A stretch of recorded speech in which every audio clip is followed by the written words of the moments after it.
Service देखिए 1 जनवरी से लेकर 31 जनवरी तक का ये इनवॉइस है, ठीक है। उस पार्टी का देखिए हमने यहाँ पे जो अमाउंट है उसका 2% टीडीएस काटा हुआ है, ठीक है। अब देख सकते हैं आप लोग यहाँ पे 29,648.45, यहाँ पे देखिए यहाँ पर भी बिल्कुल सेम आ रहा है। ओके, देखिए अगर मैं बात करूँ अभी के टाइम में तो आपको टीडीएस का अच्छा खासा नॉलेज होना चाहिए। जैसा कि आप सभी को मालूम है, मैं एक कंपनी में एज एन अकाउंटेंट जॉब करता हूँ, ठीक है। तो वहां पर मुझे टीडीएस का काम आता है। तो देखिए मैं यहाँ पर आपसे यही बोलना चाहूंगा कि अगर आप लोग भी एक अकाउंटेंट है या फिर अकाउंटेंट बनने का तैयारी कर रहे हैं तो आप लोग टीडीएस को थोड़ा सीखिए, अच्छे से सीखिए, ठीक है। तो देखिए आज के इस वीडियो में मैं आप सभी को ऐसा 4 सेक्शन बताने वाला हूँ टीडीएस का, जो कि बहुत ज्यादा इंपॉर्टेंट है और हर एक अकाउंटेंट को पता होना चाहिए, ठीक है।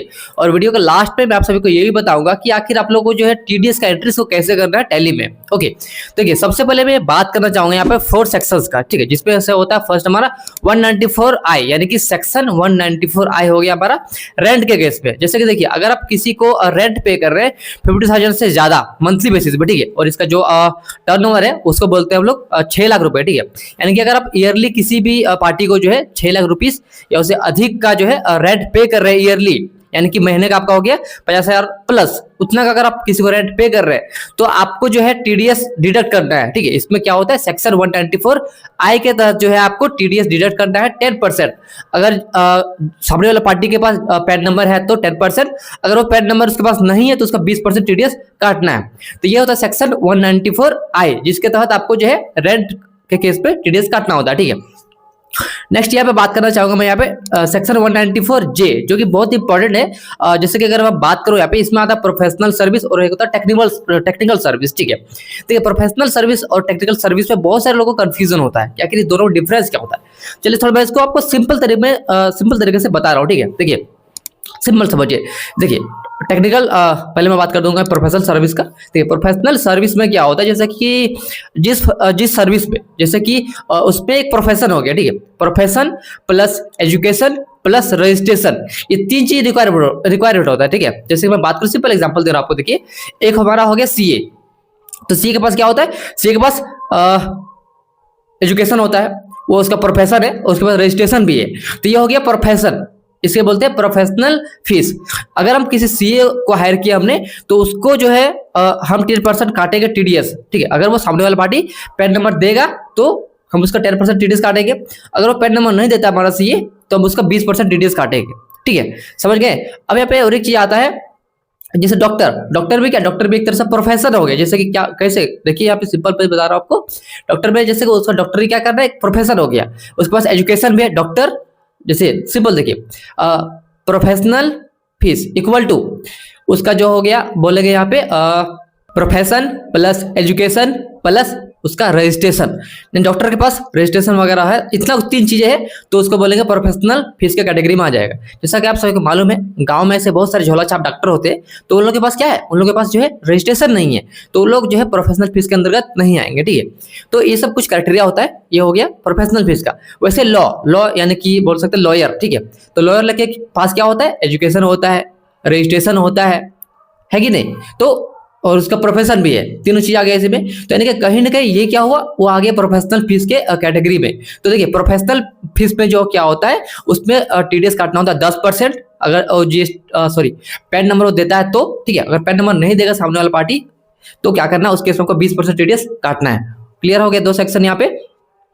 अब देखिए यहाँ पे फिर आता है टेक्निकल सर्विस, जो कि इसी में आता है। देखिए 194 जो है जे में ही आता है, टेक्निकल सर्विस भी इसी में आता है। देखिए इसमें क्या होता है, जैसे कि सपोज करिए हमने किसी एक पार्टी से या फिर किसी एक बंदे से हमने क्या किया, वेबसाइट डिजाइनिंग करवाया, ठीक है। देखिए इस केस में क्या हो, उसके किसी भी तरह डिग्री की जरूरत नहीं पड़ा, सिंपल इसमें क्या है, नॉलेज एंड स्किल। अगर आपके पास नॉलेज एंड स्किल है, डिग्री नहीं है, कोई रजिस्ट्रेशन नहीं है, ठीक है, तो भी आपको, तो ये सब लोग जो है ये सब आते हैं सारा हमारा किस पे, टेक्निकल सर्विस के केस पे। इसमें टीडीएस काटना होता है 2%, ओके। अगर सामने वाला पार्टी पैन नंबर देता है तो 2%, अगर पैन नंबर नहीं देता है तो उस केस में हमें काटना है इसका टोटल 20% टीडीएस काटना होता है, ठीक है। ये 2 सेक्शन अच्छे से क्लियर हो गया, ठीक है। अब बात करते हैं 3rd सेक्शन का, जो कि है हमारा जीटीए, यानी कि गुड्स ट्रांसपोर्ट एजेंसीज, जो कि जो गुड्स का मूवमेंट करते हैं, ट्रांसपोर्टेशन वगैरह आप जो लोग पे करते हैं, ठीक है, जीटीए उसको बोलते हैं। देखिए उस केस में क्या करना होता है हमें, वो आता है हमारा सेक्शन 194 जे सी के तहत, वो भी आता है, ठीक है, इसी में आता है 194 जे सी में। ध्यान रखें आप लोग, इसमें देखिए क्या करना होता है हमें कि अगर वो कोई फर्म है, ठीक है। तो फर्म का क्या करना होता है, फर्म का हमें काटना होता है 2% टीडीएस, ठीक है। पैन नंबर देता है तो अगर वो पैन नंबर नहीं देगा तो उस केस पे उसका हम काटेंगे 20% का टीडीएस। ओके, समझ गए।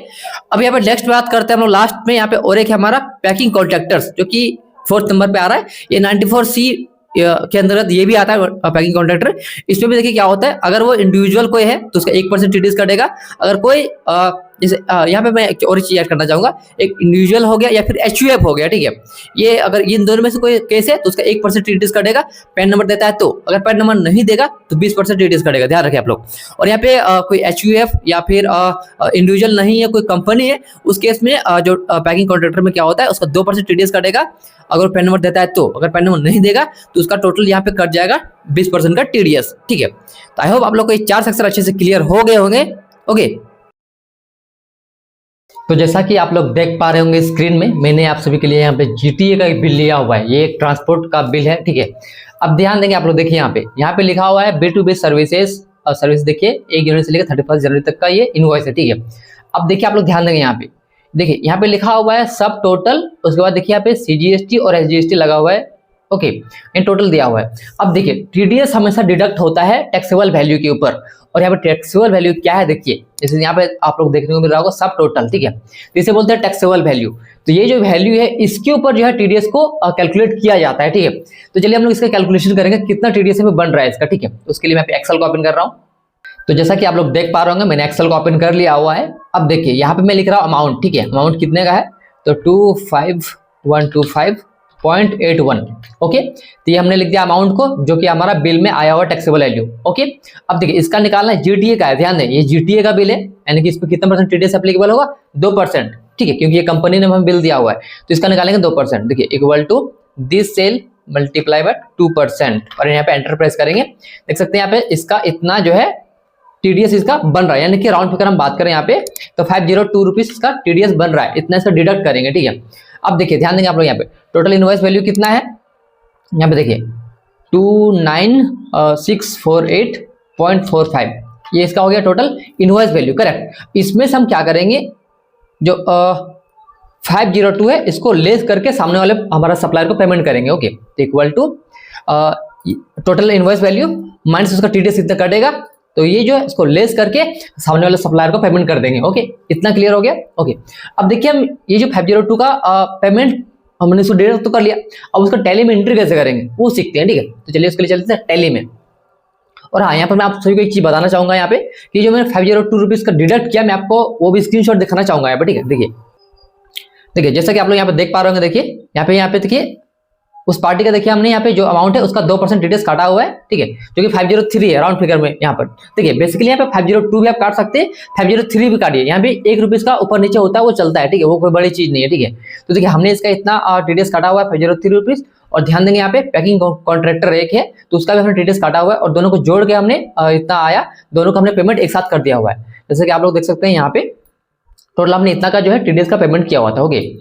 अब चलिए बात करते हैं इसका एंट्री कैसे करेंगे टैली में, जो 503 या फिर 502 बोल सकते हैं, जो भी हो उसका एंट्री आप कैसे करेंगे टैली में, ठीक है। देखिए उसके लिए सिंपली देखिए पहली बात यहाँ पे आपको क्या करना है, पहले परचेज का बिल एंट्री करना है, ठीक है। जैसे कि आप लोग देख पा रहे होंगे, यहाँ पे देखिए मैंने इसके पहले दिखाया, देखिए ये क्या परचेज का बिल हो गया, यानी कि एक तरह से हमने सर्विस परचेज किया हुआ, ठीक है। देखिए इसका एंट्री आप जो परचेज वाउचर में भी कर सकते हैं या फिर जनरल वाउचर में भी कर सकते हैं। बेसिकली देखिए मैं क्या करता हूँ यहाँ पे ज्यादातर लोग क्या करते हैं, ऐसे बिल्स आते हैं, जैसे कि सपोज करिए हमने कोई गुड्स परचेज किया, तो गुड्स को हमने परचेज किया, अगर उसको हम फिर से आगे रीसेल करेंगे तो उसको हम परचेज में एंट्री करते हैं, या फिर उसके अलावा दूसरा कोई बिल आता है, जैसे कि हमारा कोई सर्विस का बिल आ गया तो उसको हम जनरल में पास करते हैं, या फिर कोई हमारा फिक्स एसेट का बिल आ गया तो उसको जनरल में पास करते हैं, ओके। तो ये बिल में मैं जनरल में पास करने वाला हूँ, जनरल एंट्री में पास करने वाला हूँ, ठीक है। देखिए उस केस में क्या करेंगे, यहाँ पे लेंगे जनरल वाउचर F7, ओके। अब देखिए यहाँ पे अकाउंटिंग का रूल क्या कहता है, डेबिट ऑल द एक्सपेंसेस, और हमारा एक तरह से हमने सर्विस लिया हुआ है तो हमारे लिए खर्चा है ना, तो यहाँ पे डेबिट हो जाएगा, ठीक है। तो यहाँ पे क्या करेंगे, देखिए जो हमने सर्विस लिया हुआ है तो कहीं ना कहीं एक तरह से ट्रांसपोर्टेशन का सर्विस है, राइट। तो उसके लिए हम लोग यहाँ पे क्या करेंगे, एक लेजर क्रिएट करेंगे Alt C से, या फिर चेक करें ट्रांसपोर्टेशन ऑलरेडी है क्या, यहाँ पे नहीं है, ठीक है, ओके। तो Alt C से यहाँ पे क्रिएट कर लेंगे ट्रांसपोर्टेशन सर्विस नाम से। उसके बाद से आपको इसको डालना है अंडर ग्रुप इनडायरेक्ट एक्सपेंसेस, क्योंकि कंपनी के लिए खर्चा है, इसके लिए इसको डाल देंगे इनडायरेक्ट एक्सपेंसेस पे। उसके बाद आपको इसमें जीएसटी एप्लीकेबल रहने देना है, ठीक है। उसके बाद आपको देख सकते हैं यहाँ पे लिखा हुआ है इसका जो एसएसएन कोड वगैरह है, आप लोग चाहे तो यहाँ पे देखिए दिया हुआ है, इसमें देख के फिट कर सकते हैं जीएसटी रेट वगैरह, ठीक है। तो यहाँ पे फिल कर देते हैं 996812 996812 और यहाँ पे देखिए जीएसटी रेट इसमें कितना लगा 18% का लगा देंगे 18%, जैसे कि देख सकते हैं हम लोग बिल में। ओके, उसके बाद यहाँ पे सर्विस रहने देंगे और इसको आपको सिंपली इस तरीके से एक्सेप्ट कर देंगे। अब देखिए यहाँ पे टैक्सेबल वैल्यू क्या है आपको वो फिल करना, ध्यान देंगे यहाँ पे क्या टैक्सेबल वैल्यू यहाँ पे देखिए 25,125.81। ओके, उसके बाद से आपको एंटर प्रेस करना है। फिर डेबिट में क्या करना है आपको सीजीएसटी लेना है, जो भी आपका सीजीएसटी यहाँ पे देखिए बिल में लगा हुआ है सीजीएसटी, तो इसको ले लेंगे 2261.32 और यहाँ पे अगेन आपको फिर से डेबिट करना है, यानी बाय डेबिट करेंगे एसजीएसटी को, कितना सेम जीएसटी रहेगा तो 2261.32। ओके, अब देखिए टू में क्या करेगा हमारा जो सप्लायर रहेगा उसका नाम यहाँ पे लेंगे। ठीक है, सपोज करिए हमारा सप्लायर जो है कोई एक रामू है, ठीक है, रामू ट्रांसपोर्टेशन, तो और चीजें यहाँ पे क्रिएट कर लेंगे। या फिर मैं ऐसे कर दे रहा हूँ रामू जीटीए कर दे रहा हूँ, ठीक है, नाम कुछ भी रह सकता है, मैं रामू जीटीए कर दे रहा हूँ। ओके, और ये हमारा सप्लायर है जिसको रखेंगे सन्ड्री क्रेडिटर्स के अंदर। उसके बाद से आपको सिंपली यहाँ पे जो भी इसका जीएसटी नंबर है उसका एड्रेस वगैरह सारा कुछ आप लोग फिल कर लीजिएगा, मैं फिल नहीं कर रहा हूँ, मैं सिंपली इसको इस तरीके से सेव कर दे रहा हूँ। ओके, अब देखिए ध्यान देंगे आप लोग बिल एक बार देखिए यहाँ पे टोटल अमाउंट कितना है 29,648 यानी कि 29,648.45 यहाँ पे देखेंगे।